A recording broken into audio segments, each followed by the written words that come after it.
Hey guys! Tonight, we begin with the delightfully dysfunctional world of the ancient Greek gods. A pantheon so powerful, so dramatic, and so emotionally unstable. So, before you get comfortable, take a moment to like the video and subscribe, but only if you genuinely enjoy what I do here. And let me know in the comments where you're tuning in from and what time it is for you. It's always fascinating to see who's joining us from around the world. Now, dim the lights. Maybe turn on a fan for that soft background hum. And let's ease into tonight's journey together. Let's begin with the big guy himself, Zeus, god of the sky, ruler of Olympus, and walking proof that absolute power absolutely fries your sense of boundaries. Zeus was the youngest son of Cronus and Rhea. His dad, like all great fathers, had a habit of swallowing his children whole to prevent them from overthrowing him. Romantic. Fortunately, Rhea saved baby Zeus by tricking Cronus with a rock and a blanket, which tells you a lot about how closely this guy paid attention. Once Zeus grew up, he led a divine rebellion against Cronus, sliced open his father's stomach. Freud would have a field day, and freed his siblings, Poseidon, Hades, Hea, Hestia, and Dido. Boom. The original dysfunctional family was born. After the gods won the war against the Titans, Zeus became king. He ruled the heavens, controlled thunder and lightning, and was in charge of cosmic order, justice, and oaths. In theory, that is. In practice, Zeus spent most of his time transforming into various animals and seducing anything with a pulse. Swans, bulls, eagles, golden mist. The man had no chill and no consistent moral code. Imagine your country's Supreme Court justice turning into a goose to flirt with civilians. That's Zeus, but with more lightning. His love life was an open source disaster. He married his sister, Hea, which went about as well as you'd expect. He had dozens of affairs with goddesses, nymphs, mortals, and probably 1 or 2 houseplants. The result was an overwhelming number of demigod children, many of whom had serious parental abandonment issues and accidentally founded entire mythologies. But despite all that, Zeus wasn't entirely chaotic. When he wasn't cheating or chucking lightning bolts at mortals who didn't offer proper sacrifices, he did act as the cosmic referee. He enforced oaths, upheld the law, and occasionally punished people for being more arrogant than he was, which frankly took effort. Zeus was respected, feared, and constantly caused PR nightmares for Olympus. He had power, presence, and zero understanding of personal space. He was both protector and predator, judge and joke, the ultimate divine contradiction. Hera is technically the goddess of marriage, family, and childbirth, which is ironic because her own marriage is an absolute dumpster fire in a golden chariot. She's Zeus's wife, also his sister, because you know mythology. Their wedding was supposed to be the divine ideal of sacred union. Instead, it turned into a centuries-long soap opera filled with infidelity, revenge, and a shocking number of people turned into animals or trees or stone. Hera is powerful, the undisputed queen of the gods. But her power mostly expresses itself in one very specific way: vengeance. Not on Zeus, of course. No, that would be too simple. Here's Fury, laser-focused on the women Zeus seduces, or, let's be honest, outright kidnaps, and their unfortunate children. She once turned a woman into a cow, cursed another to only speak in echoes, and in one particularly cruel moment, tried to kill baby Hercules with a pair of serpents. That was literally his baby. Hers, no. His still? Nope. It's hard to blame her entirely. Imagine being the goddess of marriage while your husband is out here inventing new forms of animal-based flirtation. But still, her divine coping mechanisms often included eternal curses and elaborate punishments. Therapy wasn't a thing in ancient Greece, so revenge was the next best option. Yet, despite all that, Hea wasn't just a celestial grudge holder. She also protected women in childbirth, upheld the sanctity of marriage theoretically, and punished oaths broken by mortals. She had temples, priests, and a devoted cult. The following cities, like Argos and Samos, worshipped her as a major force of divine order. In short, how was the goddess you prayed to when your husband was faithful and the one who probably sent a plague when he wasn't? She's a fascinating paradox, the embodiment of female dignity and power in a system that constantly humiliated her. Her story isn't just about jealousy.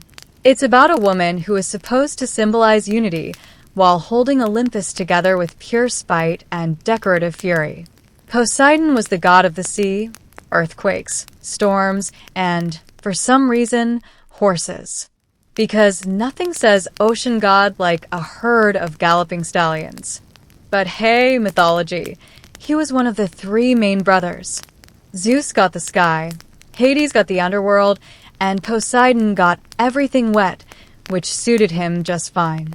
He ruled over the vast oceans, commanded sea creatures, both beautiful and nightmarish, and wielded a massive trident, not just a pointy fork, but a three-pronged divine rage stick capable of leveling entire cities. Poseidon was revered and feared in equal measure.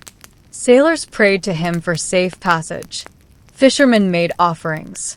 City builders asked his permission before putting anything too close to the shoreline, lest it become beachfront property by accident. But let's be honest, Poseidon had issues. Big, crashing tidal wave-sized emotional issues. He was the classic, unpredictable uncle. Sometimes generous, sometimes devastating, always a bit salty. One moment he's creating islands. The next he's flooding your crops because someone forgot to thank him during a sacrificial goat ceremony. He once struck the ground so hard with his trident that he caused an earthquake just because he lost a city naming contest to Athena. Seriously, she gave Athens an olive tree. He offered a saltwater spring. The people chose olives. He chose vengeance. That's Poseidon in a nutshell. He also had a rather complicated love life. There were nymphs, mortals, and even one incident involving Medusa, which ended with her getting snake hair and a monster label and him walking away without consequences. Classic. Despite all that, Poseidon wasn't just a stormy brute. He was a protector of seafarers, a builder of cities, and, in his calmer moments, a god of prosperity and fertility.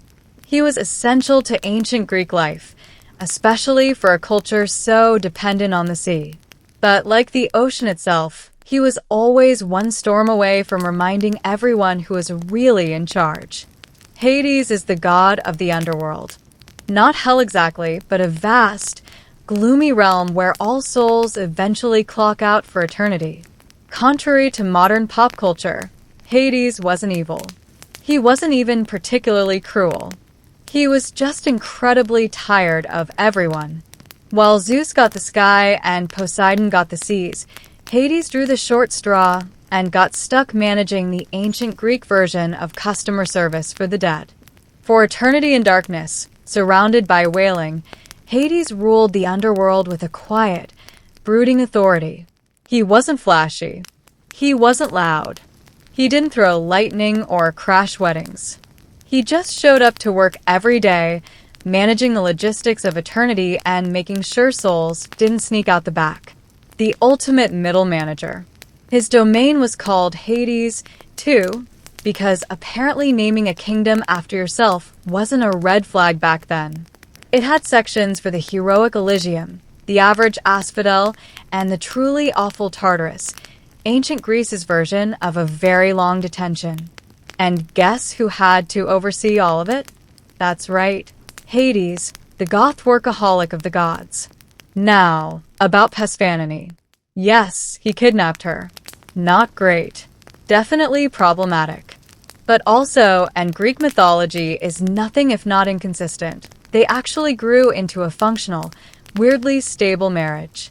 She spent half the year with him, bringing life to the underworld and the other half on Earth, causing spring. It's less romance and more mythological timeshare. Hades was also the original pet dad.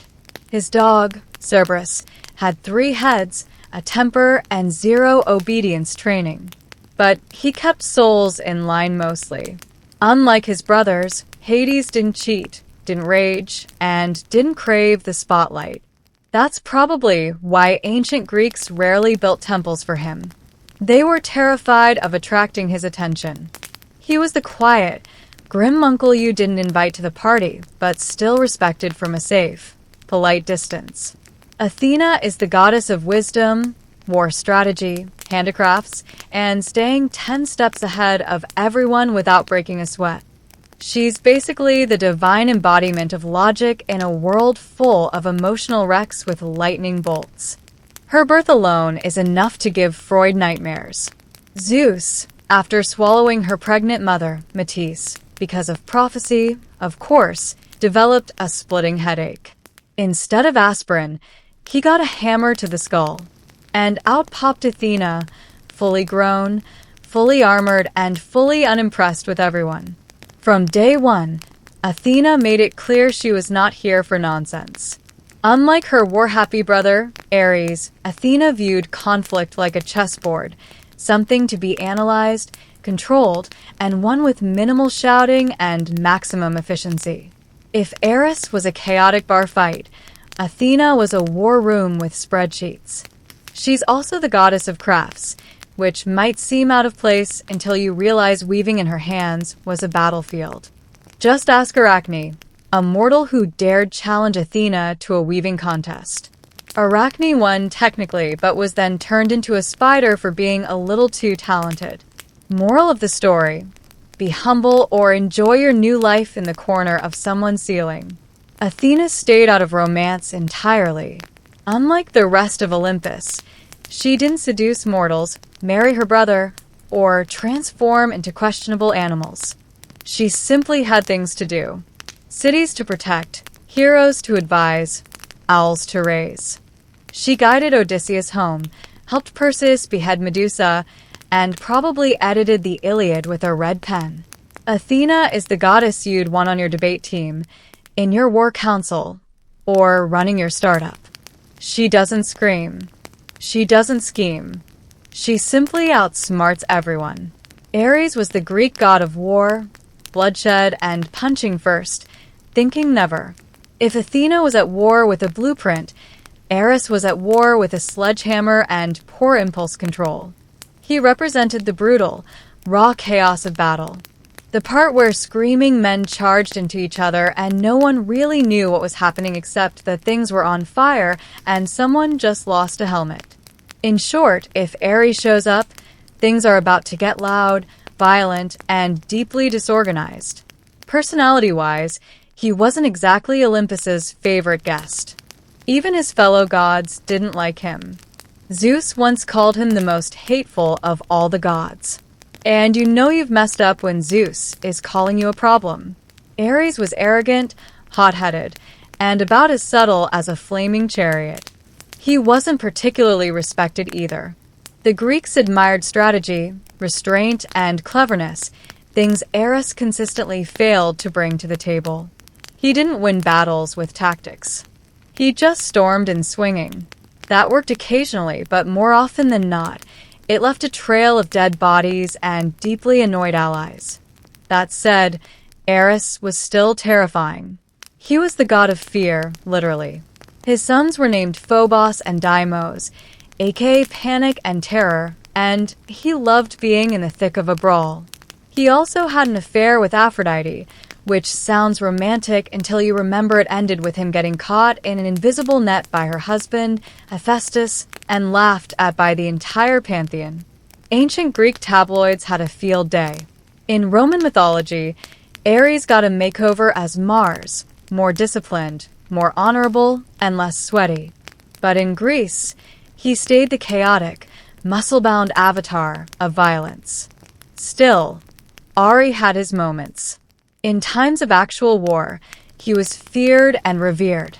Warriors made sacrifices to him, hoping he'd bring them strength or at least ignore them for a while. And when he wasn't breaking things, He did ride a cool chariot pulled by fire-breathing horses, which earns him at least one style point.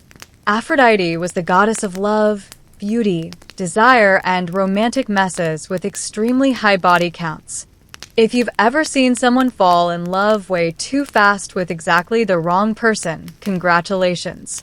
You've witnessed Aphrodite's divine influence.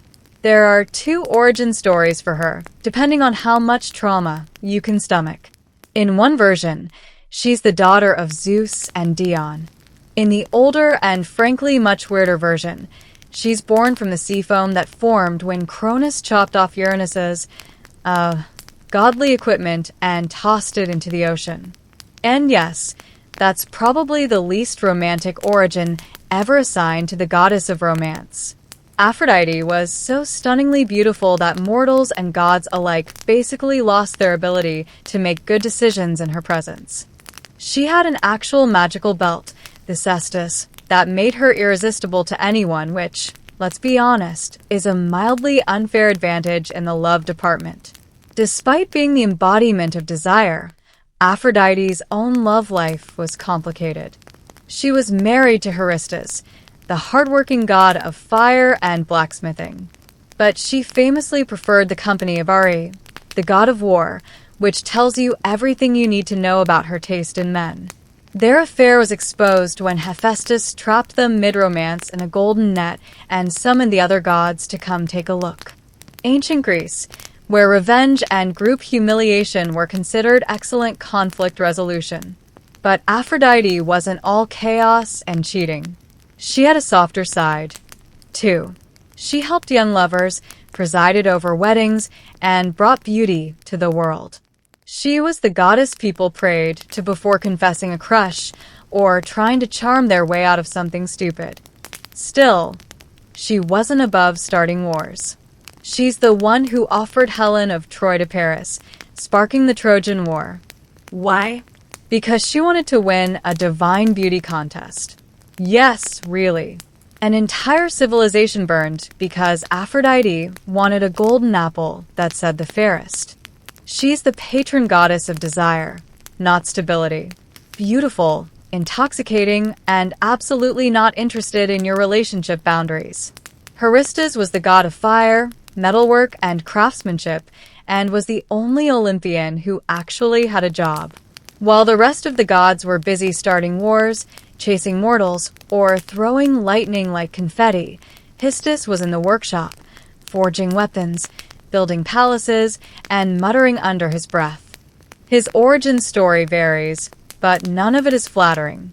In one version, he's born deformed and Hera, repulsed by his appearance, tosses him off Mount Olympus like unwanted luggage. In another, Zeus does the tossing after a family argument. Either way, the man falls from heaven, lands hard, and ends up with a permanent limp and probably some abandonment issues the size of Crete. Despite the rocky start, Hysus gets back to Olympus, not through forgiveness, but through leverage. He crafts Hea a magical golden throne, which surprisingly traps her. The gods beg him to return and free her. He agrees, but only if they let him back into the divine club. Negotiation nailed.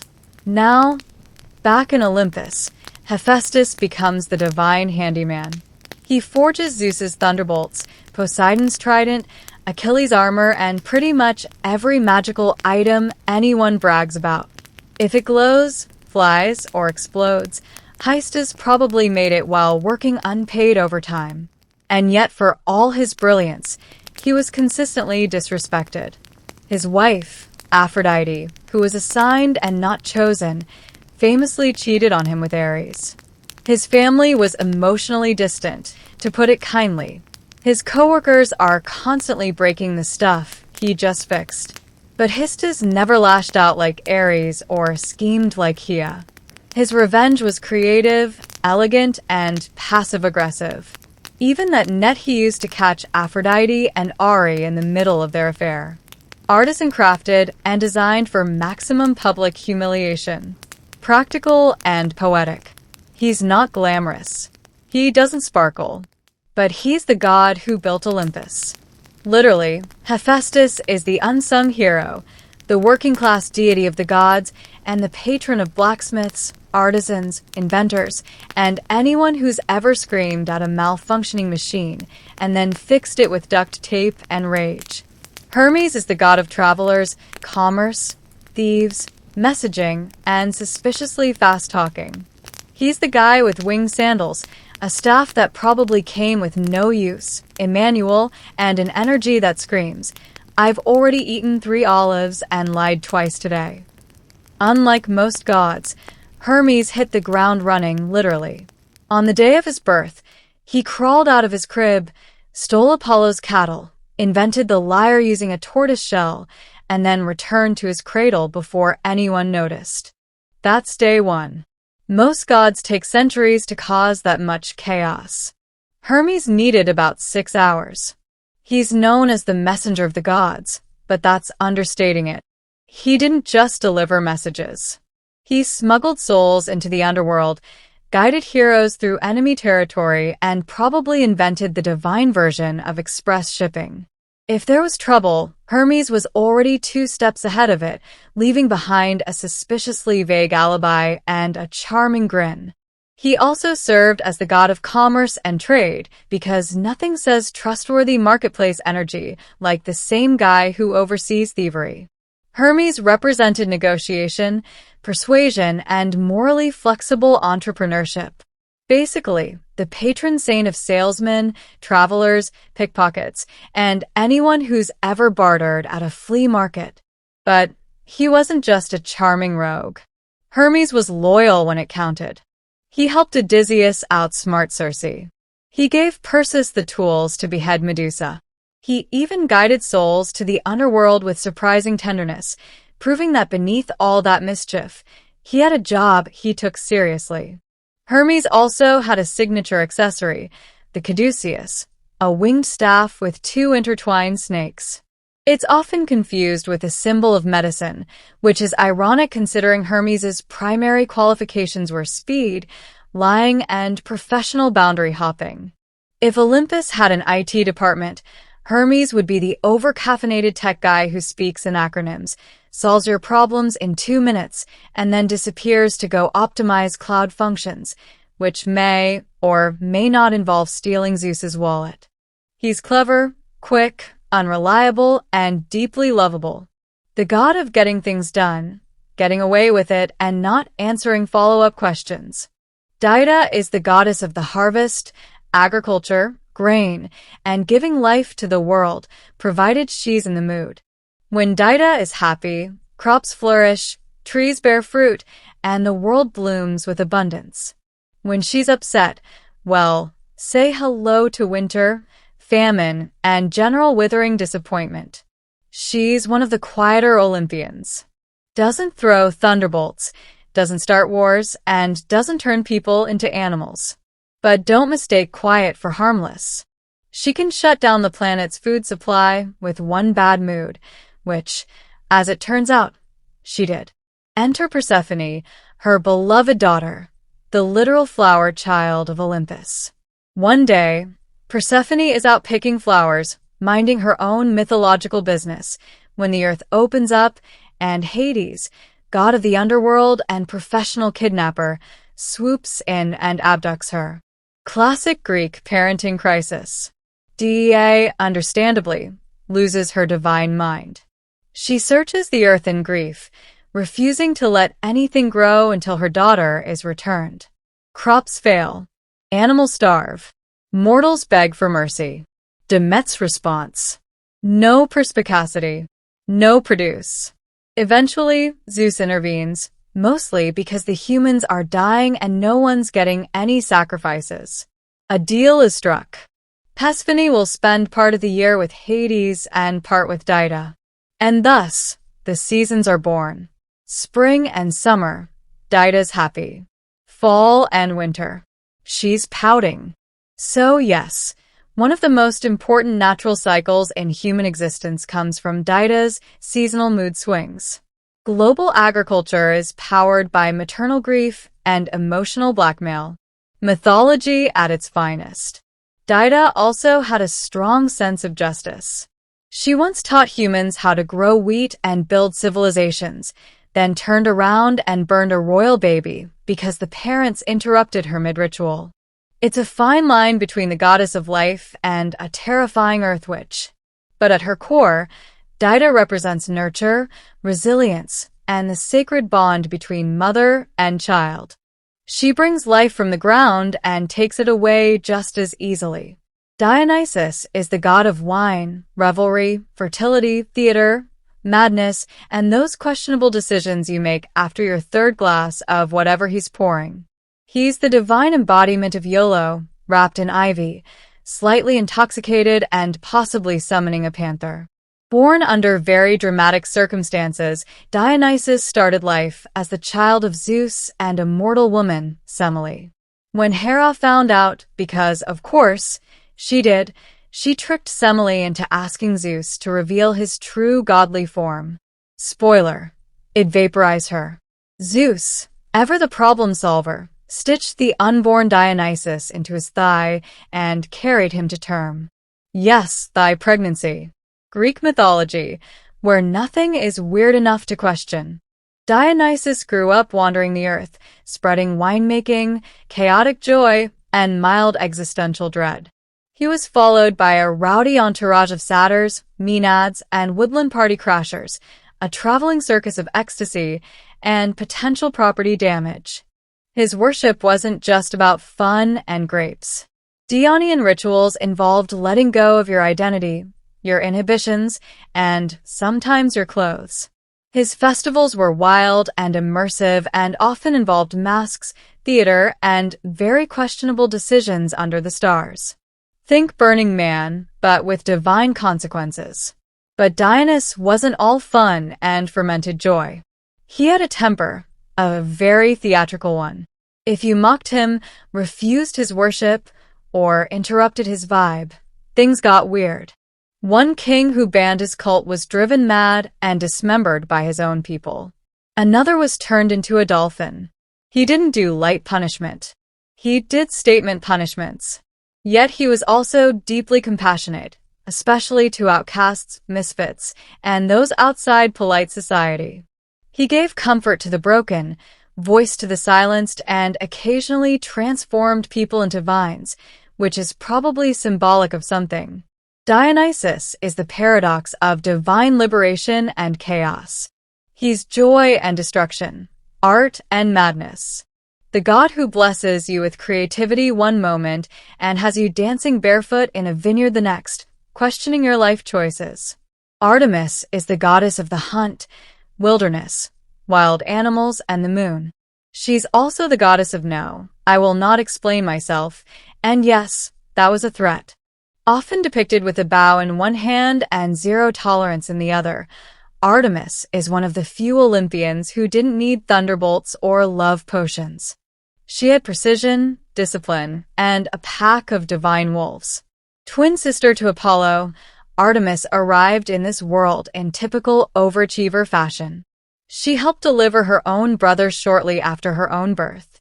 From that moment forward, she was done with men. She swore off marriage, romance, and anything remotely resembling emotional vulnerability. Instead, she roamed forests, hunted stags, and surrounded herself with a loyal band of maiden followers who all shared her love for nature and disinterest in drama. Artemis is best known for her purity, not in a Victorian fainting couch way, but more in the touch me and I turn you into a deer way. Take action. For instance, a hunter who accidentally stumbled upon her bathing. Rather than calmly explain boundaries, she transformed him into a stag and let his own dogs tear him apart. Message received. She was fiercely protective, especially of women and children. While many Olympian gods treated mortals like chess pieces or dating apps, Artemis acted as a divine shield for the vulnerable. She punished those who disrespected sacred nature or harmed the innocent. And her vengeance was swift, poetic, and usually fatal. As a moon goddess, she represented calm, clarity, and mystery. She brought light to the night and guided travelers through darkness, metaphorically and literally. If Apollo was the sun's blinding brilliance, Artemis was the moon's cold, focused stare. Less warmth, more watchfulness. She wasn't flashy, but she didn't need to be. Artemis had presence. You didn't challenge her. You didn't flirt with her. You just hoped she wasn't aiming in your direction. In modern terms, Artemis is the original independent woman. Fierce, free, and entirely uninterested in what you think of her. She didn't live in Olympus. She ran in the woods. Apollo is the god of the sun, music, prophecy, healing, poetry, archery, and, honestly, at this point, just assume he put his name on every job opening on Mount Olympus. If the gods had LinkedIn, Apollo's profile would have crashed the site. Twin brother of Artemis. Apollo is the shiny, radiant poster child of Olympus. Golden hair, golden lyre, golden chariot. He's the reason we have daylight. According to Greek myth, he literally drove the sun across the sky every day in a flaming chariot. No pressure if you're running late. But beneath all that brilliance lies a lot of feelings. Apollo is dramatic. He's emotional. He's the guy who sings ballads after a breakup and then curses the person who rejected him literally. Ask Daphne. She turned into a tree just to get away from him. Apollo mourned her loss, then turned her into a sacred symbol and wore her leaves as a crown because that's healthy. He's also the god of prophecy, which means he technically knows things will end badly and still gets upset when they do. Classic overachiever energy. He established the Oracle of Delphi, where priestesses, fueled by divine madness, mumbled poetic riddles that somehow explained everyone's destiny. Very user-friendly. Apollo had a complicated relationship with love. He chased several mortals, was rejected by most, and reacted with varying degrees of poetic overkill. When a Spartan prince named Hyacinthus died during a discus game, possibly from Apollo's own poorly thrown disc, he was so distraught that he turned the boy into a flower, which is sweet if you ignore the blunt force trauma part. Despite all this, Apollo was also a healer. His son, Asclepius, became the god of medicine, and Apollo himself could cure plagues or cause them, depending on how offended he felt that day. In short, Apollo was brilliance wrapped in insecurity, power dressed in poetry, and charm with a short fuse. The kind of god who'd write you a love song and then shoot you with an arrow if you didn't clap.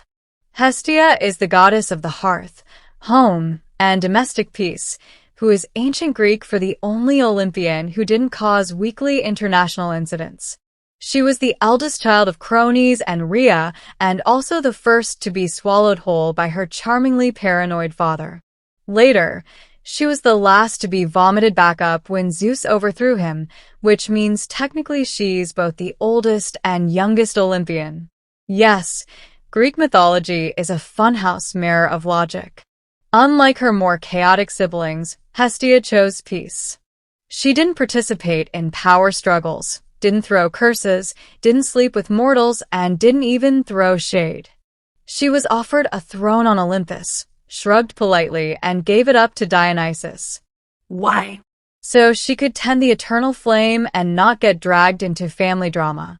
Queen behavior. She presided over the hearth, the center of every home, temple, and city. Wherever there was a flame burning for warmth, food, or ritual, Hestia was there in spirit. No temples in her name, no scandalous myths, just a quiet presence that made everything else work. The original background is essential.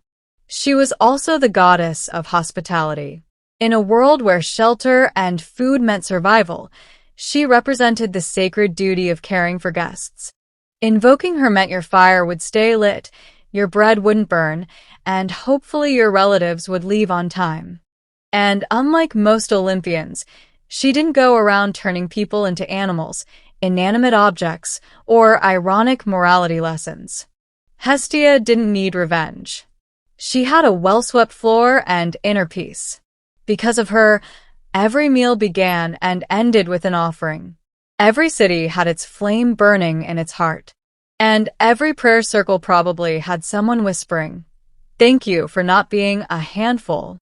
If the gods were a dysfunctional office, Zeus would be the CEO with boundary issues, Athena the overqualified strategist, Dionysus the HR violation, and Hestia would be the calm office manager keeping the coffee warm and the lights on while everyone else argued about whose temple caught fire. Hestia reminds us that there's power in stillness and value in simplicity, and sometimes the most essential figure is the one who doesn't demand attention but holds everything together. Persephone is one of the most fascinating figures in Greek mythology. A goddess with a split personality is written directly into the seasons. She's the bloom of spring and the chill of death, life and decay, flower crown and iron throne. She's the daughter of Dida, goddess of the harvest, which already puts her in the realm of life and fertility. But then things took a turn, as they often do in Greek myth, when Hades, lord of the underworld, saw her picking flowers and decided, wife material. He abducted her straight into the underworld. No discussion, no coffee first. Dida naturally was devastated. She scoured the earth, and when no one told her where Persephone had gone, she shut down agriculture entirely. The result, global famine and an angry mob of hungry mortals. Eventually, Zeus intervened, not out of fatherly concern, but because no one was sacrificing anything while starving. A compromise was reached. Persephone could return if she hadn't eaten anything in the underworld, which, of course, she had. 6 pomegranate seeds, just enough to legally bind her to a part-time gig in the land of the dead. Thus began her dual role. Half the year on Earth with Dida, ushering in spring and summer, and the other half with Hades in the underworld, giving us fall and winter. The ancient Greeks invented seasonal depression with a myth. But here's where things get interesting. Over time, Persephone embraced her role as Queen of the Dead. She wasn't just a sad, kidnapped flower girl. She became a ruler, calm, firm, and quietly powerful. Mortals prayed to her for mercy, for safe passage, and for understanding the balance between life and death. She represents transformation, not just seasonal but emotional. The shift from innocence to strength, from being taken to taking control. Persephone is the goddess of duality. She walks through flowers and bones with equal grace. She's the reason flowers bloom and the reason they wilt. Before Psyche was even old enough to understand the word goddess, she was being compared to one. By the time she reached womanhood, statues of Aphrodite were gathering dust while mortals travel miles just to glimpse the face of this mortal girl. Her beauty wasn't simply admired. It was worshipped. Entire crowds treated her as if she were Aphrodite, reincarnated in flesh and bone. People whispered that she must be divine, that no mortal woman could look like this by accident. But for Psyche, all the reverence felt hollow. She walked through cities and villages like a phantom, adored but untouched, celebrated but alone.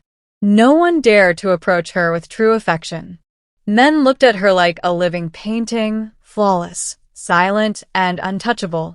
Even her family, though proud, grew uneasy. Her 2 sisters had married noblemen, begun families, and lived the kind of grounded, warm lives that Psyche herself craved. But no suitor would dare to court a girl believed to be a rival of Aphrodite. And therein lay the danger.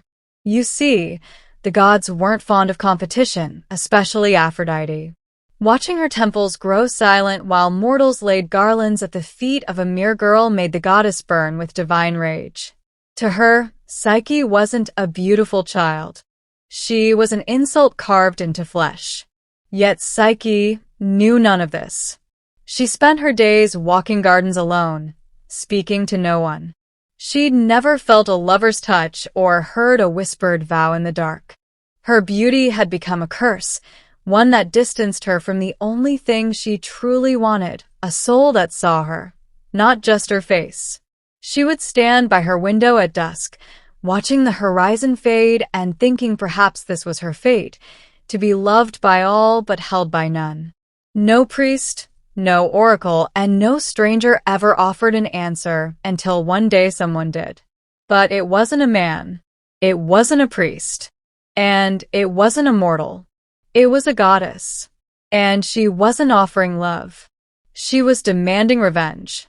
On Mount Olympus, beauty was more than vanity. It was power.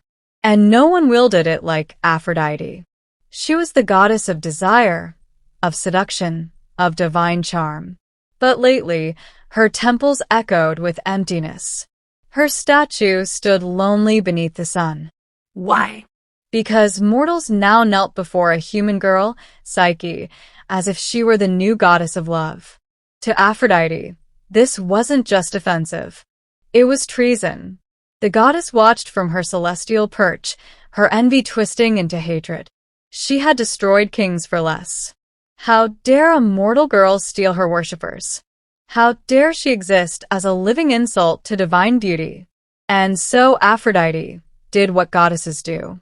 She summoned her son, Eros. Now Eros wasn't just any deity. He was the god of love, yes, but not the soft, tender love mortals wrote poems about. No, Eros dealt in chaos. He sparked passion where there should be none. He made kings fall for swindlers, queens for slaves, and enemies for each other. His arrows didn't ask for permission. They shattered logic, loyalty, and sometimes entire empires. Aphrodite's command was simple. Make Psyche fall in love with the most hideous, vile creature on earth. Something monstrous. Something beneath even the worms. Let her feel what it's like to be mocked by love.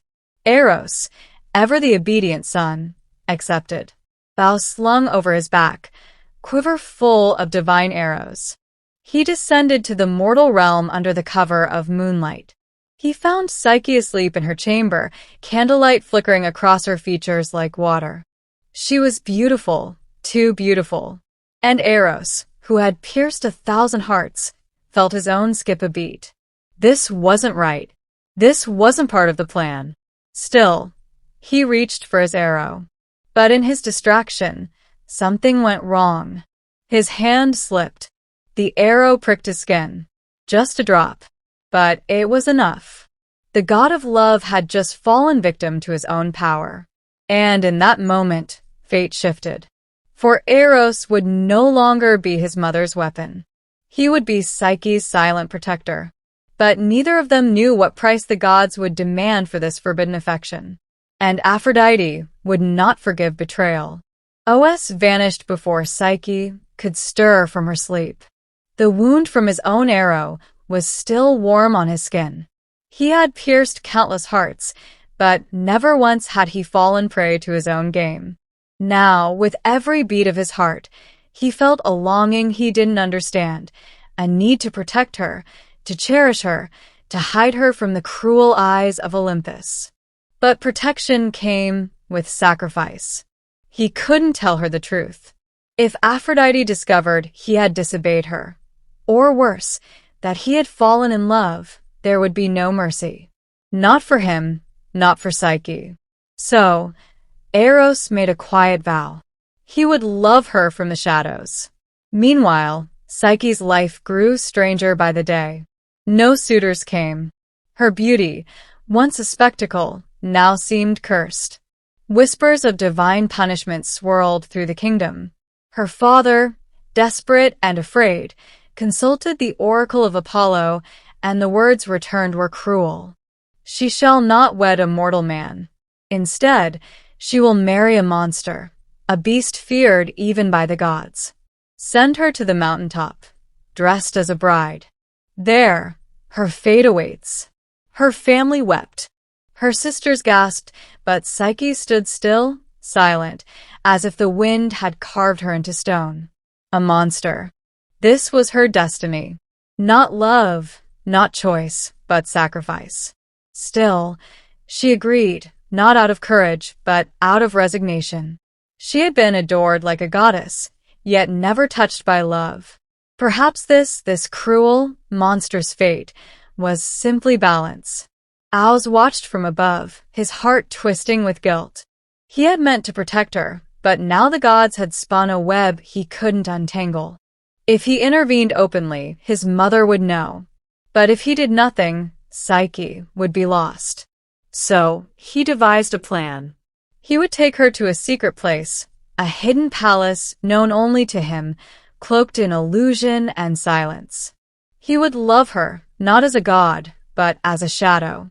He would never show his face, never speak his name, and above all, he would never tell her the truth. Because if she knew who he was, who she was truly with, everything would shatter. Even the god of love was afraid of heartbreak. The wind was soft but strong as it carried Psyche away from the mountain peak. She had expected cold rock and gnashing teeth.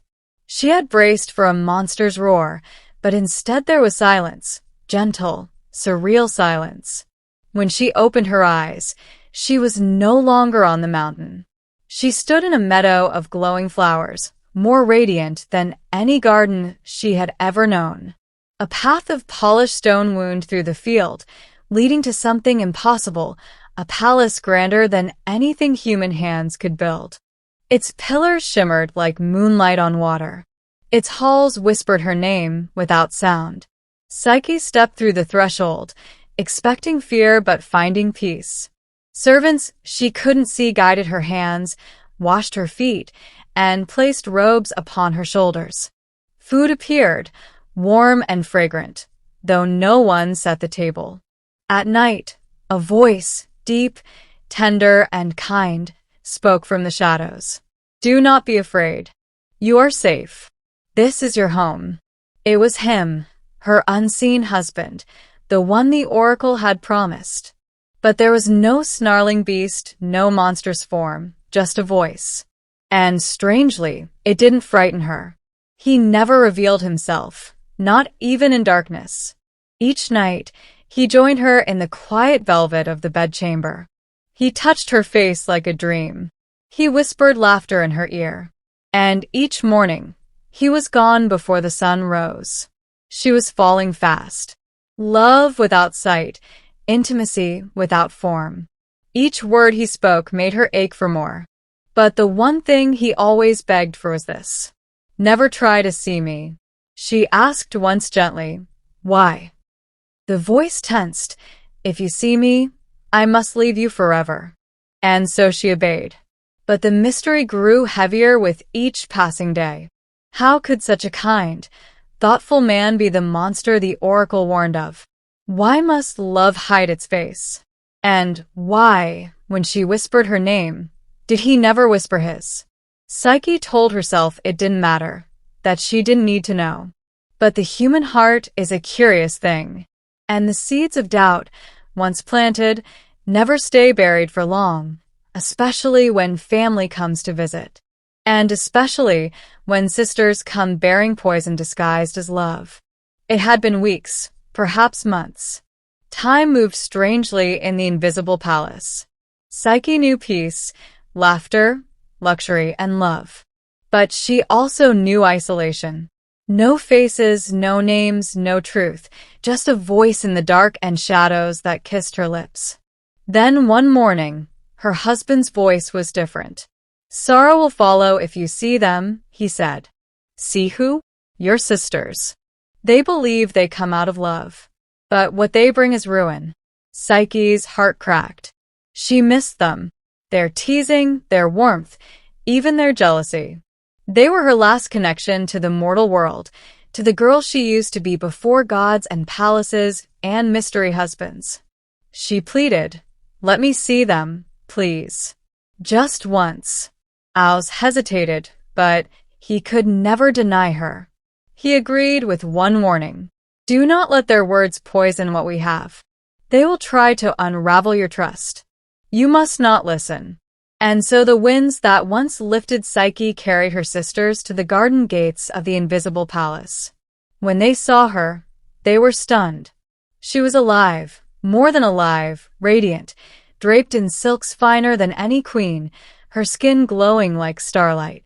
They embraced her, laughing nervously, hiding their envy beneath brittle smiles. "Where is your husband?" one asked. Psyche smiled. "He comes only at night. I've never seen him." The sisters froze. "You've never seen him?" She nodded. "He won't let you see his face." The other gasped. "What if he's hideous? A beast? Or worse, what if he's one of the gods using you and laughing behind your back?" Their voices dripped with sweet concern, but Psyche felt the change. The old sibling rivalry was still there, now twisted into something darker. Jealousy sharpened their words. "He keeps you hidden, blind, and dependent. Is that love or imprisonment?" The seed of doubt was planted. They saw it take root, and they smiled. As they left, they kissed her cheeks and whispered, "Just take a lamp one night. See for yourself. If he loves you, what harm can truth do?" Psyche watched them disappear into the wind. And for the first time since arriving in paradise, she couldn't stop shaking. Not from fear, but from curiosity. That night, Psyche couldn't sleep. She lay in the dark, wrapped in silk sheets, his arms gently curled around her, his breath steady beside hers. But her mind was loud, louder than his heart, louder than love. Her sister's words kept repeating like a spell. "What if he's a monster? What if he's using you? What if he's not who you think he is?" She had trusted blindly. She had given herself completely to a voice in the dark. But was that love or simply surrender? She slipped from the bed, silent as snowfall. Her bare feet kissed the cold floor, and in her hand she held a small bronze oil lamp, its wick already lit. Her heart thundered in her chest as she approached. Her fingers trembled as she leaned in. And when the light reached his face, she gasped. Not a monster, not a god in disguise. A man beautiful beyond words. Golden curls tangled on the pillow, soft lips curved in sleep, and on his back, wings feathered, divine, folded like a secret. This was Os, the god of love, and he had chosen her. Her eyes filled with tears, not from fear, but from guilt. He had trusted her, warned her, and loved her, and she had doubted. She leaned closer, wanting to kiss his lips, to whisper an apology before the light was gone. But fate is cruel. A single drop of hot oil spilled from the lamp and touched his bare shoulder. He awoke with a cry of pain and betrayal. His wings flared open, his eyes wide with heartbreak. "You broke your promise," he said, voice hollow. "You trusted fear more than love." "I'm sorry," Psyche whispered, falling to her knees. "I just wanted to know." Eros stepped back, his glow dimming. "Now you do." And with that, he vanished into the darkness. The palace crumbled behind him. The invisible world they'd shared unraveled like smoke. Psyche was left alone on a barren hillside, the lamp still warm in her hand, and her heart shattered. She had seen the god of love and lost him, not to fate, but to doubt.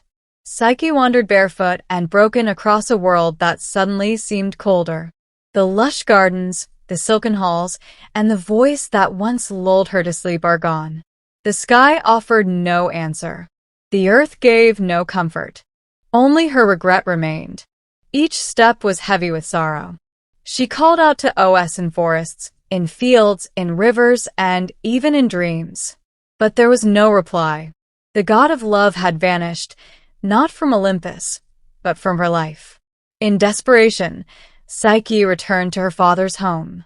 But the palace that once cherished her now whispered with rumors. Her sisters, triumphant in her misery, claimed she had married a demon and lost everything. No one believed her tale of love and gods and winged husbands. So she left again, this time not out of exile, but by purpose. She would find Os, no matter how far she had to go, no matter what wrath she might face, even if it meant entering Olympus itself. But mortals don't simply walk into the heavens. So, she sought the only one who might guide her path, the one who had started it all, Aphrodite. Yes, Psyche was afraid. The goddess had reason to hate her. But if Eros still loved her, if there was even a sliver of hope, then Psyche would face even the wrath of Olympus to earn redemption. She found Aphrodite not in a golden temple, but in a private garden surrounded by mirrors. The goddess looked into her own reflection as if searching for flaws that didn't exist. When Psyche approached, Aphrodite didn't turn. "I warned you once," the goddess said coldly. "And still, you touched what was mine." Psyche knelt. "I love him." Aphrodite laughed. "You love him? You mean the son you betrayed? The god you doubted?" "I was foolish," Psyche admitted. "But I will do anything to earn back his trust." Aphrodite turned, her eyes sharp as blades. "Anything?" Psyche nodded. The goddess smiled, but it was not kind. "Then you will suffer. You will be tested. And perhaps at the end of your agony, you'll be worthy of my son." Thus began a trial not of strength, but of devotion, and Psyche would have to face it alone. Aphrodite didn't waste time. Her beauty was legendary, but her cruelty, when provoked, was equally divine. If Psyche wanted even a chance to see Eros again, she would have to prove her worth through a series of impossible trials. The first task was deceptively simple. Aphrodite led her to a vast storage chamber where mountains of seeds spilled across the floor. Barley, millet, lentils, poppy, wheat, and beans all mixed together into an indistinguishable chaos. By nightfall, Aphrodite said with a yawn, "Separate them, every grain, every seed, into its proper pile. If you fail, you'll never see my son again." Then she left, humming to herself. Psyche stared at the impossible task. Even 1,000 hands wouldn't be enough to sort such a mess in a day. She knelt anyway and began picking seed after seed, her fingers shaking. Minutes passed like hours. Her eyes blurred. She wasn't even a fraction of the way through. But the gods are always watching. And so are their creatures. Unseen by Psyche, a line of ants had been watching her toil. Not just any ants, these were sacred to Dido, goddess of the harvest. Perhaps they pied the girl. Perhaps they were moved by love. In a sudden flurry of motion, hundreds of tiny legs raced across the floor. The ants formed living rivers, dividing the seeds with shocking precision. In minutes, the chaos became order. Barley to one side, lentils to another, millet in neat pyramids. It was like watching nature itself rewrite the laws of time. When Aphrodite returned at dusk, she was met not with failure, but perfection. She narrowed her eyes. "You had help," she snapped. Psyche bowed her head. "I only did what I could." Aphrodite's lips twitched with something between anger and amusement. She hadn't expected the mortal girl to complete the task, much less with grace. But no matter, there were still many more trials to go, harder ones, deadlier ones. This was only the beginning, the goddess warned. If you want to see Eros again, you'll need more than luck. And yet Psyche, exhausted and sore but standing, nodded. "I'll do whatever it takes." Because love, true love, was worth more than divine comfort or mortal pride. And Psyche's war had only just begun. Psyche barely had time to rest before Aphrodite handed her the second task. "This one is even crueler in its design. See that river down there?" the goddess asked, pointing to a winding stream glinting beneath the afternoon sun. "It runs beside a meadow where wild rams graze. Their wool is made of gold. Bring me a tuft of it, just a handful, but do try not to die." She smirked and vanished, leaving Psyche to face what she knew was more than a simple chore. These were no gentle creatures. The golden rams were sacred, their eyes wild and their horns sharp as spears. They were known to gore anything that entered their field, tearing intruders apart without warning. They glittered like treasure, but guarded it with rage. Still, Psyche climbed down the hill and approached the field. She crouched by the reeds, heart pounding, watching the creatures roam. Their hooves cracked against stones. Their growls echoed low and primal. There was no way she could survive entering their territory in daylight. She sank to her knees, tears welling, fear clawing at her resolve. But once again, the world watched. A quiet whisper drifted through the tall grass. A soft voice like reeds swaying in rhythm. It was a spirit of the river, an old presence bound to the stream. "Do not enter the field while the sun is high," the spirit murmured. "The rams rage under daylight, but when twilight falls, they rest in the shade. Wait, and then gather the wool from the thorny branches where it has snagged. No beast will miss it." Hope returned. Psyche waited. Hours passed. The golden rams, one by one, wandered into the trees and settled into slumber. As darkness fell, she crept forward, quiet and careful, and found tufts of golden fleece tangled in brambles and bark. By moonlight, she gathered the wool and returned to Aphrodite, who narrowed her eyes at the shimmering handful in Psyche's palm. "You live again," the goddess muttered, curious. But Psyche said nothing. No pride, no gloating, just silent strength because love had taught her something even the gods had forgotten. Courage grows quiet, but it endures. And though Aphrodite was not finished testing her, Psyche was far from finished fighting. Aphrodite was growing frustrated. Psyche had survived tasks meant to crush her, using nothing but determination and a strange, unshakable luck. The goddess's smile was gone now, replaced by cold calculation. And so, for the third trial, she gave Psyche an errand that should have ended her story for good. "Fetch me water," she said, "not from a well, not from a stream, but from the river itself." Psyche palled. The Styx were no ordinary river. It marked the boundary between the world of the living and the dead. Its waters were sacred, cursed, and fatal to touch. Even the gods approached it with fear. Mortals didn't survive its banks. They didn't even return. Still, Psyche nodded. Her journey led her to the edge of a cliff so steep it seemed carved by the hands of titans. Far below, the river Styx churned like black glass, and from it rose vaporous curses and the cries of lost souls. Its current didn't flow. It coiled like a living serpent. Worse still, guarding the river were monstrous winged beings, centuries of the underworld. They swooped and screamed at anything that moved, claws sharp enough to tear bone from flesh. There was no way down, no path forward, no hope. She collapsed beneath a rock ledge, clutching the crystal vial Aphrodite had mockingly handed her. "Just a sip," the goddess had said. "Enough to show you tried." But then a shimmer. A high-pitched hum filled the air, and from a crack in the stone emerged a tiny creature. An eagle, massive by bird standards, regal and golden-eyed, sent by Zeus himself, the eagle of thunder and kings. Without a word, it took the vial from Psyche's hand, spread its wings, and soared down the deadly cliff. The centuries shrieked but dared not attack, for even death respected Zeus's command. Within moments, the eagle returned, placing the sealed vial filled with Styx's shimmering, cursed waters into Psyche's trembling hands. She didn't ask why Zeus helped her. Perhaps Zeus had once helped him. Perhaps even gods respected love's endurance. When Psyche returned to Aphrodite, the goddess accepted the vial with stony silence.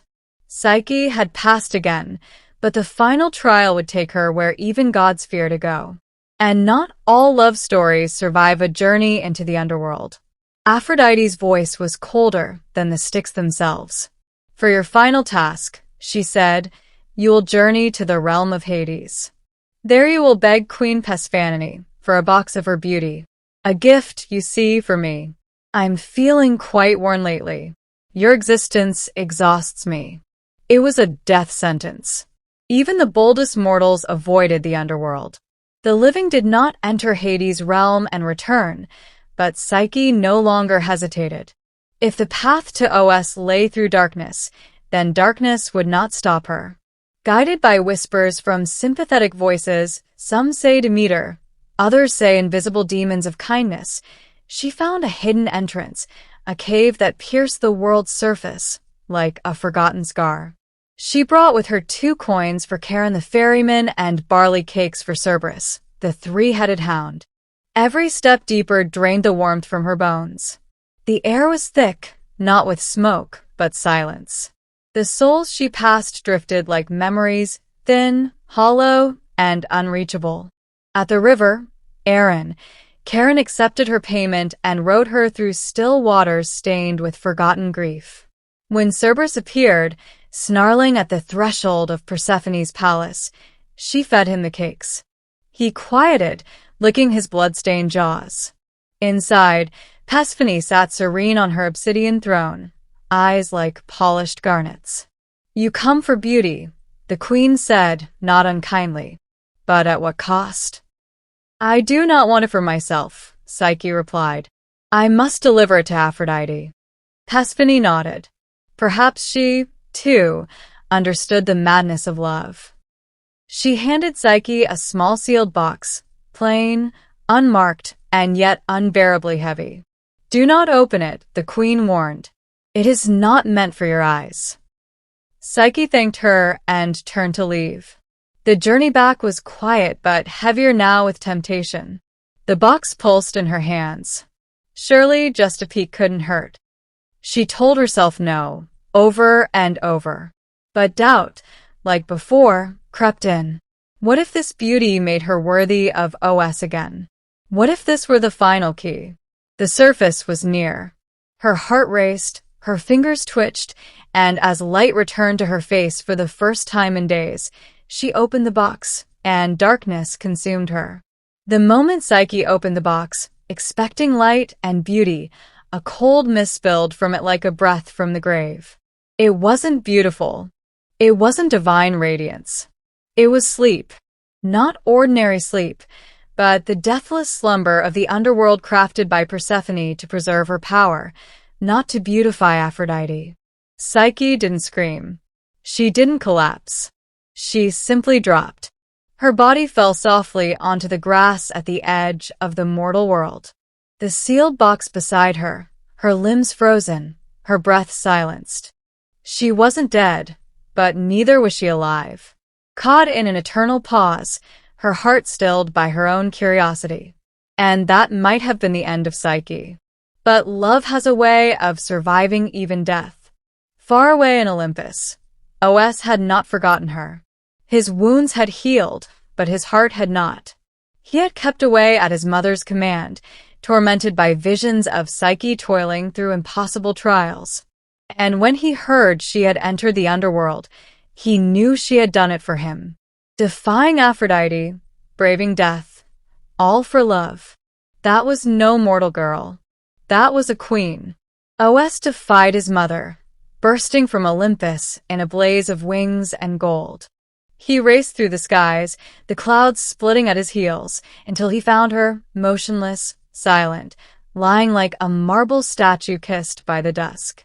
He fell to his knees beside her, and he wept, not tears of sorrow, but of rage, of regret, of love too big for words.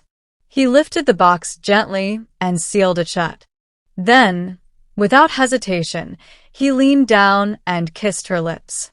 Not a magical kiss, not a spell, just a kiss, a promise, a memory, a plea, and her eyes fluttered open. Psyche gasped, the sleep lifting like fog, and her hands reached for him before she could even speak. "Eros," she breathed. "You came back," he whispered. "I never stopped loving you." He held her tighter than ever before. And in that moment, all the gods who had watched, some amused, some angered, finally understood. Even the god of love had met his match. Their reunion shook Olympus. OS, the god of love, had defied his mother. Psyche, a mortal, had defied death. And together, they had crossed the boundaries between divine and human, between duty and desire. Such love was dangerous. Aphrodite was livid. She stormed into the court of the gods, demanding punishment. "This mortal," she cried, "has mocked the gods, meddled with sacred laws, and corrupted my son. She must be erased. But the gods were no longer so certain. They had seen Psyche's trials and witnessed her suffer, persevere, and rise again. Her love had survived what no mortal love ever had. Still, the matter had to be decided. And so they turned to Zeus. The king of the gods sat silent on his throne, lightning in one hand, fate in the other. He had watched all of it, from Psyche's fall to her rise, from her doubt to her devotion. At last, he spoke. "There is power," Zeus said, "in a love that endures." Aphrodite opened her mouth to protest, but he raised a hand. "You have tested her. She has passed more than any mortal I have ever seen. She is not unworthy of Olympus. She is proof that even mortals can love like gods." Then he turned to Os and Psyche. "You want to be together truly forever?" They both nodded. "Then so be it." With a flick of his hand, Zeus summoned a goblet filled with ambrosia, the drink of the gods. He offered it to Psyche. "Drink, and you will no longer be mortal. Your heart will beat with eternity. Your soul will live among us. But your trials will not be erased. You will carry them as we all carry the stories that shape us." Psyche took the goblet. Her hands didn't tremble. She drank. Warmth spread through her, not burning, but blooming. Her senses expanded. Her heartbeat slowed, then deepened like a bell tolling across centuries. And just like that, she was divine. No longer mortal, no longer less. Os took her hand, and in front of all Olympus, they were declared husband and wife. Love, for once, had not ended in tragedy. It had been crowned. The moment Psyche drank the ambrosia, the transformation was complete. Not just in body, but in spirit. Her skin shimmered with divine radiance. Her eyes now hold galaxies rather than tears. The gods who once scoffed at her mortal blood now watched in awe. For the first time in Olympus's long memory, a mortal had earned her place among them, not by bloodline, but by devotion. She was no longer Psyche the girl or Psyche the beautiful. She was now Psyche the immortal, a goddess in her own right. Even Aphrodite, who had once cursed her, could no longer deny what stood before her. A woman who had faced death, temptation, betrayal, and isolation and still chosen love over pride. Still, the goddess of love wasn't quick to forgive. But Eros, ever his mother's son and yet fiercely Psyche's husband, stepped forward. "She is no rival to your beauty, mother," he said gently. "She is something else entirely, the soul that understands love." And in that moment, the tension melted. Not completely, but enough. Aphrodite's silence was her surrender. Zeus proclaimed her goddess of the soul. Psyche, whose very name in Greek meant both soul and breath of life. Her trials had shaped her not into a statue of perfection, but into the embodiment of what love endures. A great feast was held on Olympus. Nectar flowed like rivers. Stars danced in celebration, and even the fates smiled at the story they had once woven in whispers. Psyche stood by Os, no longer uncertain or afraid. She was equal. She was divine.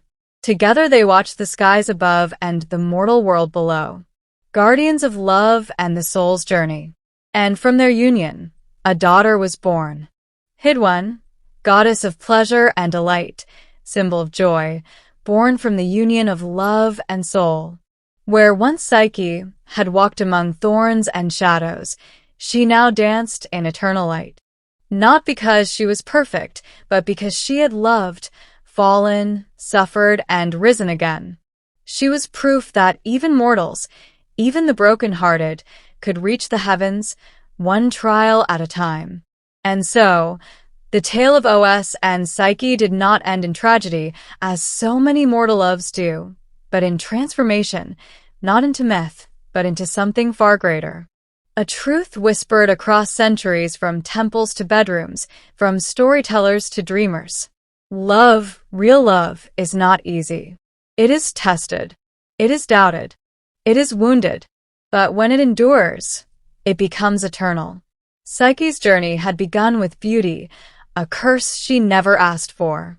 She had been worshipped by strangers, envied by sisters, and manipulated by gods. She had been punished for being loved, then punished again for loving back. And yet she never stopped trying. Even when her heart broke, even when her faith cracked, she kept walking. And Eros, the god of love, he learned too. That love is not a weapon, not a game, not a secret in the shadows. It is light, yes, but only if it is faced.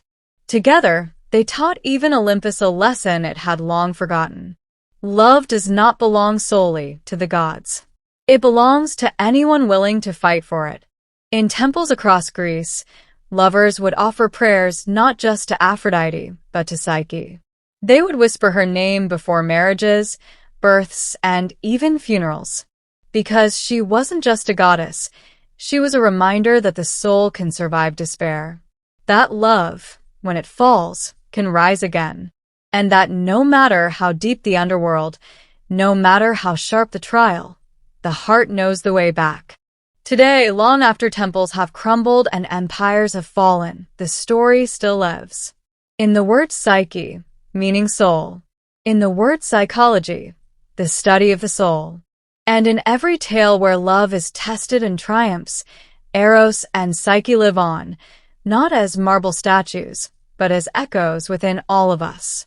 Every time we choose trust over fear, forgiveness over pride, and love over silence, we walk their path. And perhaps, like them, we become a little more divine. Long before she was feared, before statues froze mid-scream and serpents whispered across marble floors, Medusa was a mortal girl, beautiful beyond compare. Her beauty was not loud or proud. It simply existed, uninvited, like sunlight slipping through stone. Her hair shimmered like strands of midnight silk. Her eyes held the calm of oceans before storms, and her presence, though quiet, unsettled kings and gods alike. She was born into a family of monsters, in a time when monsters were worshipped and feared in equal measure. Her sisters, Steno and Uriel, were immortal, fierce, and monstrous by design. But Medusa was different. She alone was mortal. She alone could die. And perhaps that made her even more precious. But Medusa wanted no throne, no lovers, and no crown of divine favor. She chose something rarer, devotion. As a young woman, she entered the sacred service of Athena, the virgin goddess of wisdom, war, and restraint. In the echoing marble temple built high on cliffs above the sea, Medusa swept the floors, lit the incense, and whispered prayers long before dawn. She took the vows of chastity, purity, and silence. Not because she was forced to, but because she believed. She admired Athena, not just as a goddess, but as an ideal. Strong, untouchable, and above the chaos of mortal hearts. In time, even the people began to whisper that Medusa was a living statue of Athena herself. Worshippers would sneak glances at her while pretending to pray. Her face became a symbol, her voice rarely heard, her life bound in sacred duty. But beauty, even in a temple, is not safe. Word of Medusa's grace spread beyond the temple walls, past the cities, through forests, and into the realm of gods, and with it came danger. For in Olympus, desire often wore a divine face, and the line between admiration and possession was razor thin. One god in particular took notice. Not a god of wisdom, not a god of restraint, but a god of seas, storms, and appetites. And while Medusa kept her vows, fate had already begun to twist. Because in the realm of gods, even purity can be punished. And soon, Medusa's sanctuary would become her prison. Far beneath the crashing waves and coral palaces of the deep, Poseidon ruled the seas with pride, fury, and a hunger that was never fully satisfied. He had tamed monsters, birthed storms, and claimed goddesses. But his eyes now turned to something far less divine. A mortal Medusa. Her beauty had reached even the ears of Olympus. But it was her stillness, her discipline, and her untouchable grace that obsessed him. She belonged to no man, no god, no mortal king. She had chosen a life of devotion, one that placed her far from desire. And perhaps that was what tempted Poseidon most. The more she prayed, the more he watched. And one evening, when the tide was high and the temple was empty, Poseidon rose from the sea. He did not knock. Gods rarely ask permission. He entered Athena's sacred temple as water pulled beneath his feet. A trail of seawater soaked the marble floor. Medusa, alone and unsuspecting, turned only to find the sea god looming in the shadows, his trident left behind, but his hunger very much present. She called out to Athena, but her cries echoed unanswered. She ran, but temples built for worship were not made for escape. And there, beneath the cold stone gaze of Athena's statue, Poseidon defiled what was sacred. It was not a seduction. It was a violation. When it was over, Poseidon vanished, leaving nothing but salt and silence behind. Medusa, broken, curled beneath her goddess's image, waiting for justice, for comfort, for anything divine. But gods are not always just. When Athena returned to her temple and saw the desecration, her fury was absolute. But not at Poseidon, at Medusa. Whether out of pride, denial, or divine law, Athena blamed her priestess for allowing the temple to be defiled. Whether she saw Medusa as complicit or simply inconvenient didn't matter. The purity of her sanctuary had been broken. And so the goddess of wisdom passed judgment not on the god who had violated, but on the mortal who had been violated. Because even in myth, power protects itself. And Medusa, once a symbol of sacred beauty, would now be transformed into a warning no one could ignore. The temple floor was still stained with seawater when Athena returned. The incense had long burned out. The silence was heavy, and at its center, Medusa knelt in shame, her head bowed beneath the unblinking gaze of her goddess. But Athena's eyes were not filled with pity. They burned with fury. For her temple, her sanctuary of reason, discipline, and virgin purity had been defiled. And though Poseidon had violated sacred ground, it was Medusa who bore the blame. To Athena, there could be no forgiveness. Gods never apologized, and temples never forgot. The punishment had to be symbolic and eternal. She stepped down from her statue's pedestal and stood over Medusa, who trembled, confused, awaiting mercy from the very goddess she had worshipped for years. But mercy was not given. Instead, Athena's voice echoed like thunder between marble walls. "You have brought shame into my house. Let the world see what becomes of beauty that invites destruction." With a single gesture, she reached down and touched Medusa's forehead. The transformation was immediate. Golden hair turned to writhing serpents. Their hissing is a cruel mimicry of whispered prayers. Her skin lost its warmth. Her gaze became a weapon. Her eyes, once soft with sorrow, now held a terrible power. Anyone who looked into them would turn to stone. Not enemies, not invaders, not anyone. It was not a punishment for protection. It was isolation, a curse disguised as defense. Medusa cried out, her voice no longer human. Her tears, once salt water, now dried before falling. Her breath became still. Her reflection shattered mirrors. And worst of all, she could no longer look at another soul without destroying it. Athena did not weep. She did not turn away. She simply watched as her priestess, once beautiful and devout, became something else entirely, a monster. The temple doors closed behind Medusa as she fled into exile, her cries echoing through the hills. No home, no temple, no sisters, no prayers, just stone trails in her wake. And from the cliffs of Olympus, Athena returned to her throne unmoved. For in the eyes of the gods, Punishment need not be fair, only lasting, and Medusa's face would last longer than memory.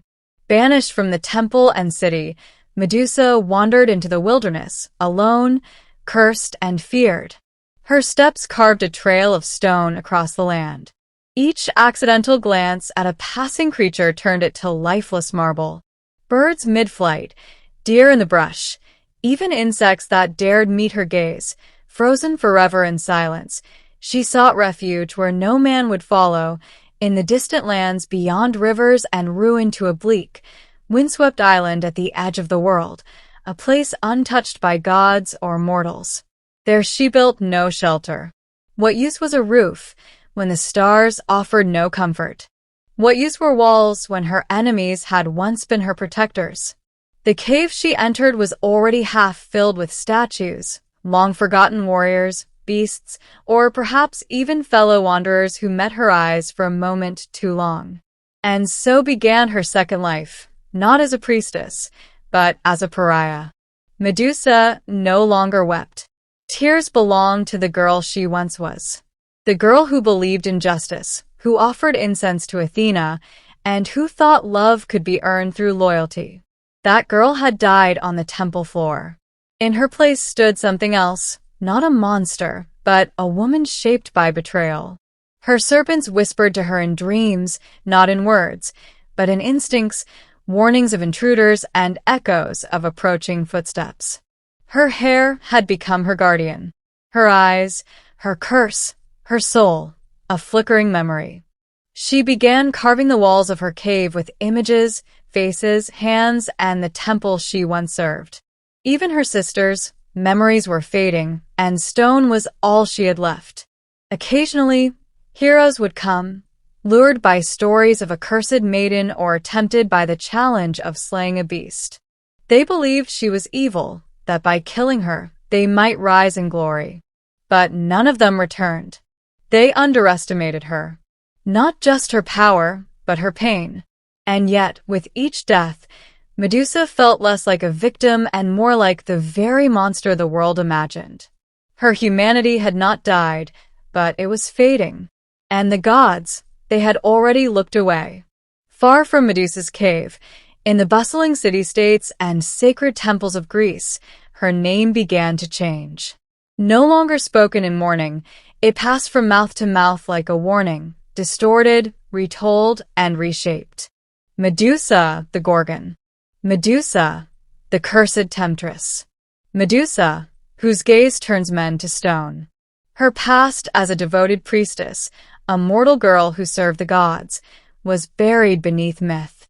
In its place rose a monster's tale, a creature with serpent hair whose eyes held the wrath of the underworld. They didn't tell of Poseidon's violation. They didn't mention Athena's cruel punishment. The gods' roles were edited out, smoothed over by priests and poets who preferred their gods spotless and their monsters clearly marked.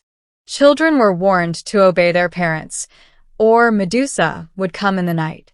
Soldiers carved her image onto shields, not to honor her, but to mock her. Her face became a symbol of fear, a cautionary tale, and yet her image spread. Artists painted her on pottery. Her twisted silhouette danced across mosaics. Her snarling face was carved into temple walls, not in reverence, but as a weapon used by the very gods who had cast her out. Medusa from exile could only feel the weight of their words. She didn't ask to become a legend. She didn't ask to be feared. She had simply survived. And survival for those in power is threatening. On the mainland, some whispered of her as more than a monster. Old women in mountain villages left offerings near caves, murmuring that Medusa protected women who had been hurt. They didn't fear her. They pied her. They called her the guardian of the wronged. But these voices were soft, and the roar of hero myths drowned them out. Medusa remained hidden, unaware of how deeply her name had split. Monster to some, martyr to others. What she did know was this. No matter how far she hid, they would keep coming. Men with swords and shining armor. Men who thought killing her meant glory. Men who had never cared who she was, only what she had become. And somewhere, a new challenger was already being born. A boy who would grow into a man, a hero, and her final visitor. While Medusa lived in exile, her legend spread like wildfire. A boy named Perseus was born to a different kind of silence, a prison of prophecy. His mother, Danaer, had been locked away in a bronze tower by her father, King Acreus, desperate to stop a prophecy that her son would one day cause his death. But the gods don't respect mortal lucks. Zeus came to Danaer, not with love, but as golden rain slipping past walls and warnings. From that divine encounter, Perseus was born. When the king discovered the child, he dared not kill a son of Zeus directly. So he cast mother and infant into the sea, sealed in a wooden chest, a quiet execution wrapped in cowardice. But the sea, ruled by Poseidon, carried them not to death but to refuge. They washed ashore on the island of Serapos, where a fisherman took them in. Deer raised Perseus in hiding, teaching him strength, humility, and the silence of survival. She never spoke Zeus's name. She never told her son what kind of god had sired him. Years passed. Perseus grew into a sharp-eyed young man, clever, strong, but untested. And then came the king of Serapos, Polyctes. He wanted Dire for himself. Perseus stood in the way. The king, feigning kindness, invited Perseus to a feast. Each guest was to bring a gift. Perseus, poor and proud, brought nothing. Polyctes sneered. "Then bring me the head of Medusa." Laughter followed. It was meant to humiliate him. But Perseus, stung by pride and unaware of the truth behind the name, accepted. The gods watched with interest. Athena, perhaps still nursing guilt over what she'd done to Medusa, saw an opportunity. She would aid this boy, not for justice, but for balance. She and Hermes came to Perseus in dreams, whispering guidance. They gave him tools, winged sandals to fly, a polished shield like a mirror, an adamantine sword, and the helm of Hades to vanish from sight. But no gift came without purpose. Perseus had been chosen not just to kill a monster, but to complete a myth. One that began not with him, but with a girl alone in a temple, praying to gods who never listened. Perseus set off with divine tools at his side and the weight of a king's challenge on his shoulders. But finding Medusa was not as simple as crossing land or sea.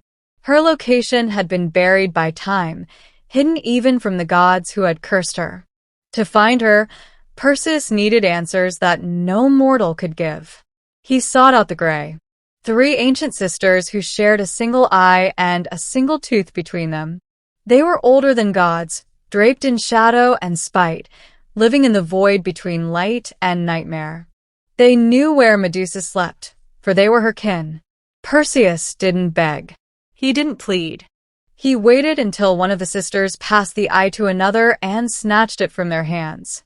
"Tell me," he demanded, holding their only vision hostage, "or remain blind forever." They hissed, but they spoke. They told him of a distant island beyond mortal maps, past crags that tore ships to splinters, where stone statues littered the shores like fallen soldiers. An island where no birds sang and no stars dared linger. The lair of Medusa. And so Perseus flew, sandals slicing through clouds, heart pounding, not with fear, but anticipation. He saw himself returning to Serapos with a head in his hands, triumphant, Dire, proud, and Polyctes humbled. He did not yet question the story he'd been told, that Medusa was a monster, that she deserved to die. The gods had prepared him, but they had not warned him. They had not said that her cave was lined with the remains of men who called themselves heroes. They had not said that her eyes were not cruel, only cursed. And they had not said that her face beneath the serpents, behind the myth, still carried the shape of a woman once full of faith. As he flew across the sea, the winds howled louder as if trying to speak. But Perseus heard only silence, a silence the gods knew well. Because when you create a monster, The last thing you want is for someone to hear her speak. When Perseus landed on the shores of the island, the world seemed to hold its breath. No breeze, no birdsong, only statues, hundreds of them, scattered like fallen warriors across the cliffs and crags. Their faces were twisted in terror, mouths frozen mid-scream, eyes wide with the last thing they ever saw. Her. He stepped over stone limbs and shattered shields, his sword sheathed, his mirrored shield held tight. Athena had warned him, never look at her directly. Use reflection. Be swift. Be silent. But what the goddess hadn't said was why the statues looked not just terrified but surprised. As if in their final second, they'd realized they were wrong.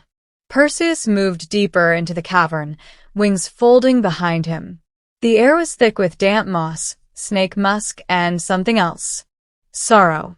The serpents hissed before he saw her. A low symphony of warning and weariness. Then she appeared, not charging, not roaring, not even aware. Medusa slept, coiled on a bed of stone, arms curled around herself like a child. Her face in the mirrored shield was peaceful and fragile. A strange beauty lingered, though her features were half hidden beneath the tangle of venomous serpents that rested for now in slumber. She did not look like a monster. She looked like someone who had been left behind. Perseus hesitated. This was not the roaring beast sung about in legends, not the terror painted on urns and shields. She was just a woman, cursed, asleep, and utterly alone. But the gods had given him a task. He remembered his mother. He remembered the mocking voice of Polyctus. He remembered glory. And so he raised the sword, his eyes fixed on the mirrored shield. He took one step closer. A snake lifted its head. Medusa stirred, her eyes fluttered, and still closed. She did not scream. She did not fight. She barely breathed. And in that moment, Perseus struck. The blade hissed through the air with a divine edge. Silence followed. When her head fell into the satchel lined with bronze scales, the island exhaled. The curse was done. Or so he thought. Because you can kill a body, but not a story. And Medusa's story was just beginning. Perseus didn't linger. With Medusa's head sealed in the enchanted satchel, its gaze still potent even in death, he rose into the sky, sandals beating against the clouds, but the silence of the island clung to him. Not a silence of victory, but something colder. The head still pulsed with quiet power, though severed, it was not lifeless. The snakes writhed, tongues flickering, sensing the world beyond the bag. Her eyes remained open, unblinking, capable of petrifying anything that dared peer within. Perseus didn't look. He dared not. The gods had given him a weapon now, a divine trump card. But he began to feel uneasy carrying it. As he flew across the ocean, creatures of shadow stirred in the waves. For this act, though heroic in the mortal realm, had awakened old pacts. Medusa's death had not gone unnoticed. Deep in the sea, her slayer had disturbed the balance. Poseidon felt it. Athena knew it. The fates worked quietly. And far above Olympus, a storm began to gather. Still, Perseus pressed on. His thoughts were consumed with what came next. He would return to Serapis. He would silence King Polyctus, free his mother, and restore his name. He would be a hero. That's what the stories promised. But the weight of the satchel told another tale. He remembered the mirrored shield and the face he'd seen. She hadn't snarled. She hadn't lunged. She'd been sleeping. Was that truly a monster? Or had he killed a warning wrapped in misunderstanding? He pushed the thought aside. The gods had guided him, hadn't they? But as the wind howled louder, Perseus noticed something odd. The head was humming. Not a sound, but a sensation. As if it still remembered the world. As if the soul of Medusa, cursed, betrayed, and mutilated, still looked outward, still aware, still waiting. And though Perseus would go on to slay monsters, rescue maidens, and carve his name into the stars, he would never again sleep soundly. Because sometimes, at night, he swore he heard the faint rattle of snakes beneath his bedroll. And sometimes he dreamed not of victory, but of a girl kneeling in a temple, begging the gods to protect her. Perseus returned to Serapis with windswept hair, divine armor, and the head of a legend tucked under his cloak. The people greeted him with cheers, unaware of what lay in the satchel, unaware of what it had cost. But King Polyctus was no fool. He had never expected the boy to survive. His challenge had been a death sentence wrapped in mockery. So when Perseus strode into the palace, head held high, the king's sneer quickly turned to unease. "You brought me a gift?" Polyctus mocked, trying to hold on to control. Perseus nodded once. "A token of your request." And with that, he opened the satchel. For a brief second, Polyctus met the gaze of Medusa. Just a second. It was enough. Stone cracked through his skin like frost on glass. His eyes froze wide. His final breath was trapped behind lips turned to granite. The king, so smug, so cruel, was now nothing more than a statue. The room erupted in screams. Couriers fled. Some fell to their knees. Perseus remained silent, his expression unreadable. His mother, Dia, rushed to embrace him, finally free. And still, Perseus said nothing about the girl in the cave. To them, Medusa was a monster defeated, a tool used, and an obstacle overcome. No one asked who she had been, but Perseus remembered. The way her body fell, the way her face in the mirror had not snarled but pleaded. Still, the story spread quickly. Songs were sung, temples raised. Perseus was called Gorgon Slayer, champion of the gods, breaker of curses. They etched his name into marble, never once carving hers beside it. In his later years, he placed Medusa's head on Athena's shield by the goddess's own command.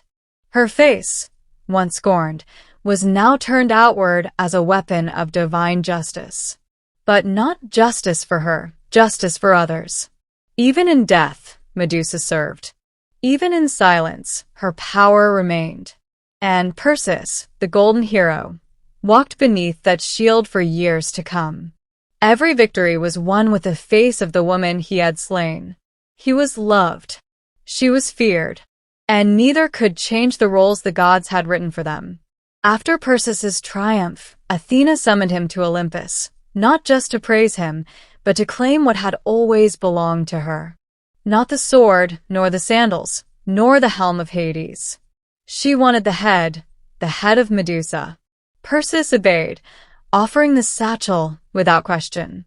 And with practiced grace, Athena took the severed head of her former priestess and affixed it to her shield, her aegis, turning it into a weapon of legend. The Gorgon's face, once radiant, once innocent, now snarled in frozen rage from the bronze curve of the goddess's arm. Wherever Athena marched, war followed. Enemies turned to stone at the sight of it. Cities fell. Statues of the aegis spread across temples and coinage. Her shield became both warning and banner. But no one ever asked why Medusa had been cursed in the first place.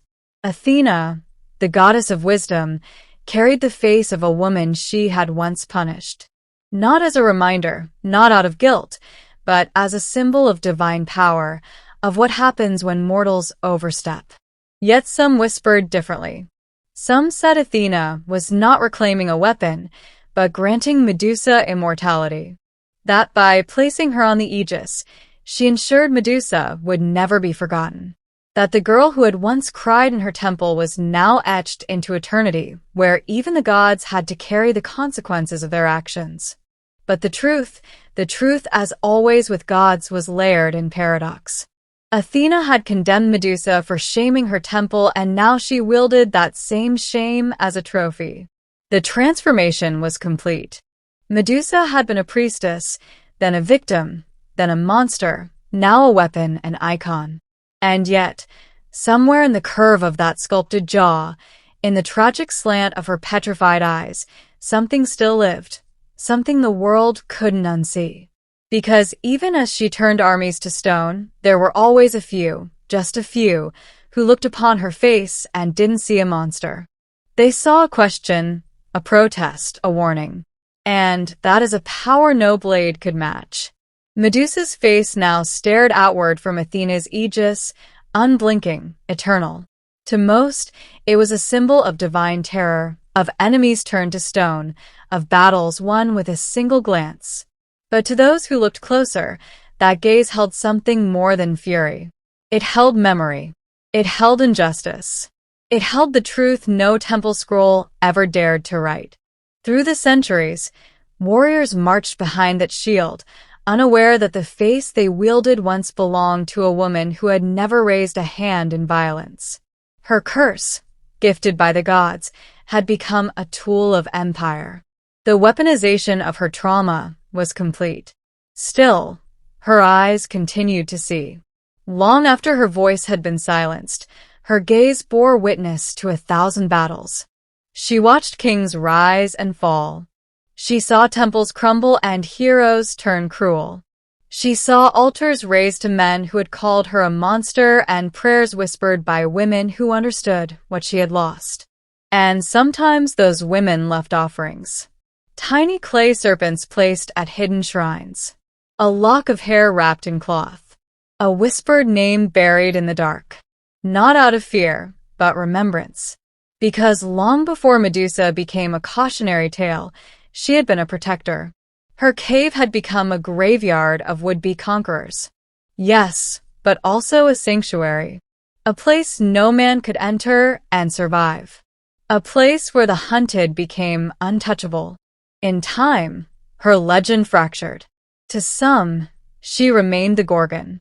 To others, she became something else entirely, a symbol of resistance, a goddess of wrath and wounded justice, a spirit that stood between the powerless and the predators. Her myth bent and twisted as myths do, but the core remained. A woman wronged.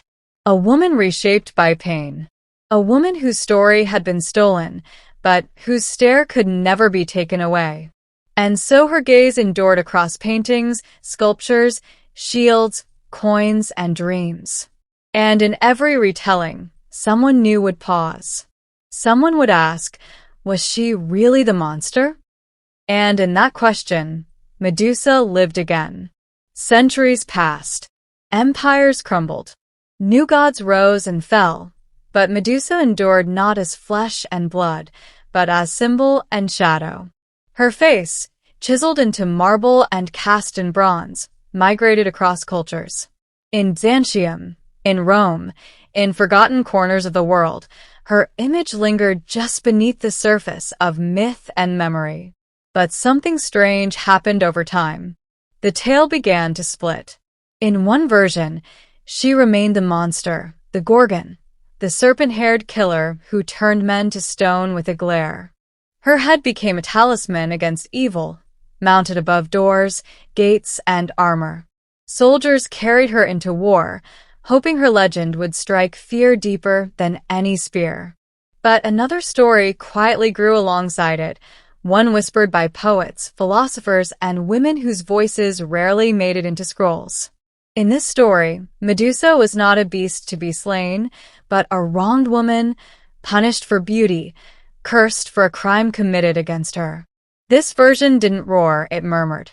It asked why a goddess of wisdom would punish her own servant, why the god of the sea would face no consequence, why so many men sought to kill her when she simply wanted to be left alone.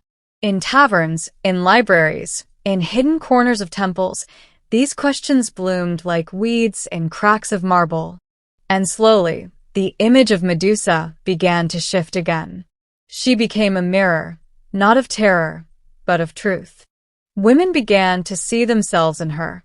Survivors of violence, victims of silence, souls forced to wear the label of monster simply for being feared. Her serpents were no longer a punishment, but a crown. Her eyes not a curse, but a defense sharpened by betrayal. Even now, in modern tales and art, Medusa rises again, not to petrify, but to testify. She stares from paintings with grief and fury. Her story is retold not to glorify Perseus, but to ask why he was called a hero at all, because myths evolve. And sometimes the monster is not the one with fangs, but the one holding the sword. And in every generation that dares to question the old story, Medusa blinks just once and watches them begin to understand. Thanks for being with us.